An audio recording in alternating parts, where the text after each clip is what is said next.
For those of you that know, the slut strands, that's these two bits at the front of your face, are a vital part of the ski instructor look. Hi, welcome back to my channel. My name's Annabelle and I am a qualified level 2 ski instructor. I've worked the last 2 seasons out in Austria and I thought today we could just talk through what a normal day as a ski instructor is like.Maybe you're interested in becoming a ski instructor, maybe you're just interested in my life, or maybe you clicked on the wrong video. But if you're interested in kind of like a breakdown of what an average day is like, continue watching the video.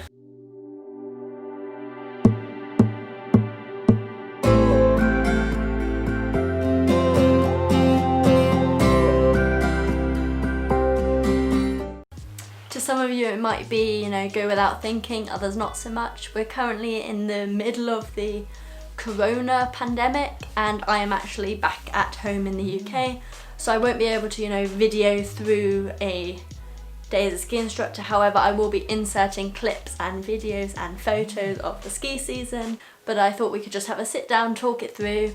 If you're interested, this buff, which is really good quality, is from a company called Detties, standing for Don't Eat the Yellow Snow. I've worked with them out in Austria, they're based in Amsterdam, and I have a code that I will link down below. It's all sustainable, good quality, amazing stuff, so go check them out after the video. So first off, I need to do a little disclaimer that obviously every ski school and every company is gonna work differently. So it's gonna depend on where you're working, who you're working with, how big the ski school is, what language, etc, as to how it works. But I'm just going to tell you from my experience, my very little cute family run lovely ski school in Austria. I want to run through the day, kind of giving you the bullet points of what a normal day for me entails. So the working week, we start on a Sunday, that's when we get our new clients, through to Friday, and then Saturday is normally our one day off, if you're lucky. Unless you get private hire or get taught, your clients want an extra day, in which case you can easily work a 7-day week. Living conditions. I feel like it is a topic that needs to be brought up because you cannot expect to be living in a beautiful chalet. If you do, amazing, good for you, we did not. It's important in the daily routine because, bathroom. We had 1 bathroom for 4 people. Think uni accommodation if you've been to uni, and then think a lot worse and a lot more smelly. That's ski instructor accommodation. I can put a photo here of, hopefully I'll find one of like outside the place I lived, because it looked lovely and it was good, it was fine. So my normal day would start at 7 AM, that's when I would get up in the morning, and then I would go into the bathroom. I would normally be the first one to use the bathroom, brush my teeth, plait my hair, and then my breakfast would be porridge with a banana, because it was quick and easy to make and it kept me fueled throughout the morning.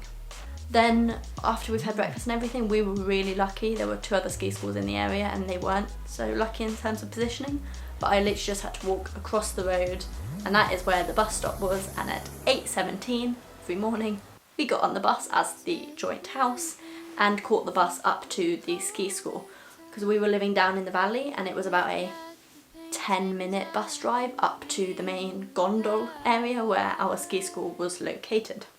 So that, took us just before 8:30. We were up at the gondol station and we would go inside, down under. There was like this little locker room which we called the mini club, because it was also where daycare was held for kids, if you want to put your kids into daycare rather than ski school. And we would go put on our ski boots, pick up our skis and everything, and then we would go across the car park to the ski school, where we'd always have a little poster outside the door with your name or all the names and where you were working each day.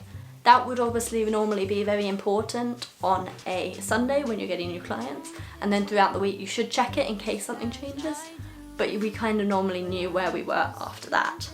A key point being that my ski school worked in 2 areas, so we had these ski school minibuses where we had to kind of drive each other to different locations in case that's where we were working, which is why we had this list so that you knew which minibus out of the three you were in if you needed to travel. So then if you were working in the main location, you would take the gondola up, and that's normally when we went and got hot chocolate, and we would all sit outside, all the ski school, different ski instructors, have a hot chocolate, and then at 9:30 is when we had the kindergarten, you know, the ski school for the little kids, the setup. So we put up the fences, put up little obstacle courses, get the magic carpet moving, and kind of hope that everyone helped with the setup. At 10 a.m. you would meet your kids or collect your group, or depending on what you had, meet your privates, and the first lesson was normally from 10 a.m. to 12. At 12 you either gave your kids or clients back to their parents or dropped them off, or you kept them and had the lunch break, which was 12 till 1. During that lunch break you might have the kids you had to stay with, and you have to do a whole hectic, get little tickets, tokens from them, get them food, do the whole palaver, as well as possibly eat yourself. Although eating on the mountain is very expensive, so you might not actually eat lunch, but that is up to you. They most places do ski instructor discounts or ski instructor meals, so a set meal of the day that's only €10 and you get a 3-course meal and a drink and all of that. Hey guys, I'm just checking in, I'm actually editing the video, but I just want to jump in and say I do know that the other ski schools around us, for example, there was another one called IBT, which was like the British ski schools, they always had lunch with their students, and they always got free lunch. And there were we called them the Blue Ski School, and I know they often also got like huge discounts or kiddie meals given to them. And I know us, if you had over 6 kids, you got to eat, I think, for free, or if we were working in the other location, you might get to eat at the hotels the kids were staying at. There was loads of different situations, but I just want to pop in and say you don't always have to pay for your meal, so don't let that put you off. At 1 o'clock, you then collect the other kids which you might have given off, or with whoever, continue skiing till 3 p.m. So 1500 hours. That is the time where ski lessons were over. You would either give the kids back or drop them off, or, you know, meet wherever, say goodbye to your kiddies, maybe do a little like fun handshake, woohoo! Always make sure that your kids know exactly what you learnt today. Even if all they learnt is to tell their parents, I learnt to do little bunny hops on skis, or I learnt to parallel turn. You make sure that they go home saying something that they learnt, because it looks good on you and the ski school, and that was something that I did every day. So 3 o'clock you say goodbye to your kids, and then from about 3 to 3:30 everyone should help, or does help, tidy everything up from the kindergarten. Even if you weren't working in the kindergarten specifically, it's nice to help out. And then from about 3:30 till I'd say about 4:30, depending on the day, maybe even 5, you know, to the last lift, you would do ski instructor training. That happened like once a week for us, where you would train with the higher ski instructors. Or because I was training for my level 3 qualification this season, I would go out and do practices by myself, just ski, ski, ski. Doesn't mean it has to be fast, just means I was training on my own personal skills. Okay, pause. I'm speaking way too fast, and I realise that, but my videos seem to have a tendency to become quite long, so hydrate.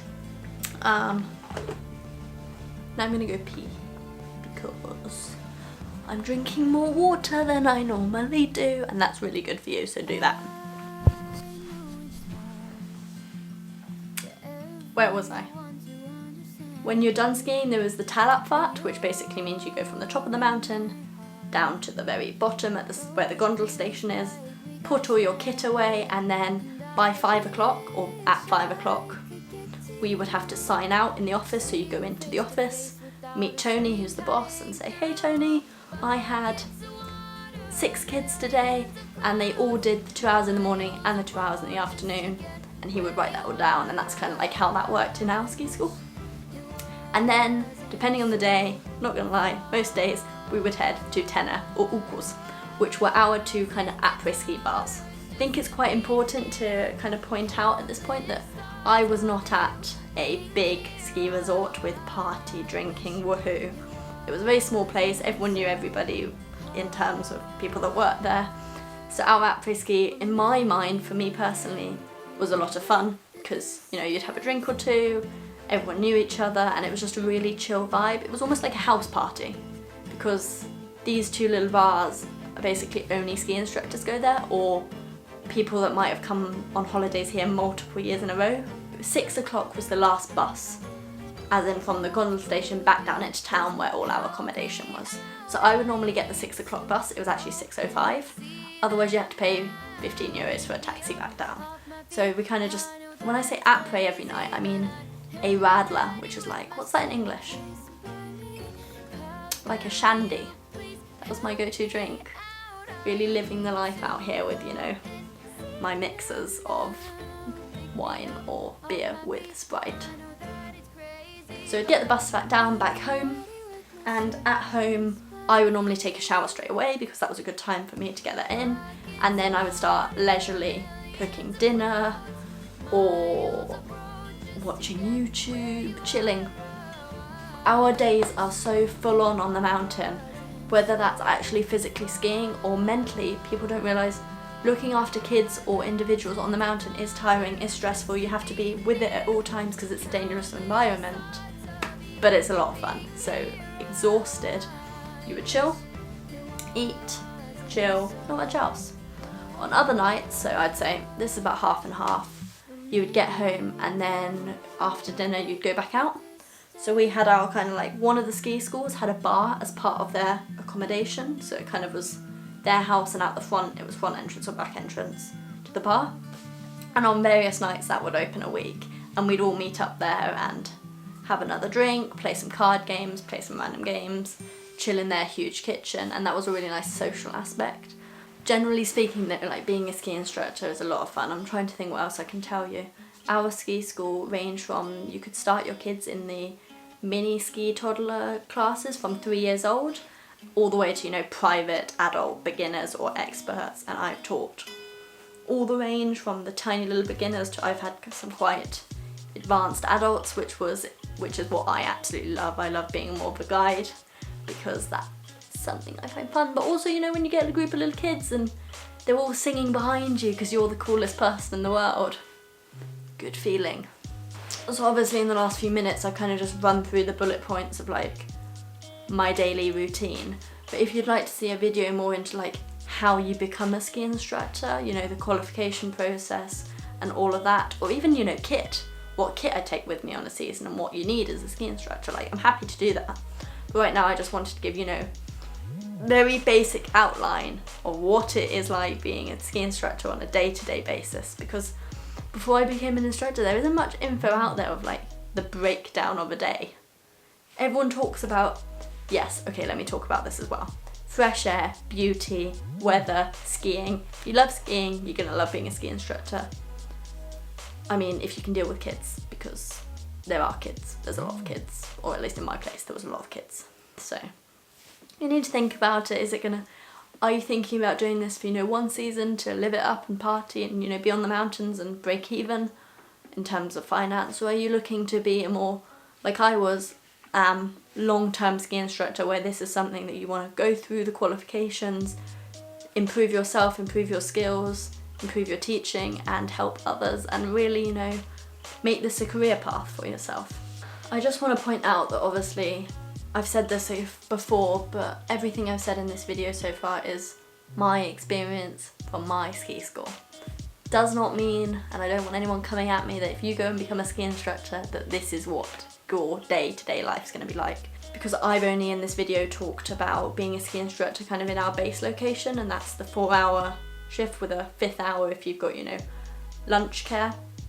But we also had another location where you may have anything from just a 1-3 hour, bam, you're skiing with a kid and then they go off, to I had lots of days where I just had 1 hour, you know, at 10 to 11 with a woman, and then I'd have 2 hours from 2 till 3 or 1 till 3 or whatever with a different client. Or, you know, there's even weeks where I had the full 7 days, 5 hours a day booked out with a family or 2 kids, or there's endless possibilities, and you really need to talk with your boss and your ski school, and they'll see your qualifications and what you're able to do. Like, I'm dual qualified, so I can teach skiing and snowboarding, and mix it up. And yeah, I'm by no means a pro in this, you know, I can tell you what I know, and I'm more than happy to answer any questions or if anyone's nervous, but this is, you know, I love it, and that's all I can really tell you in this video. In terms of what to expect, you should expect to,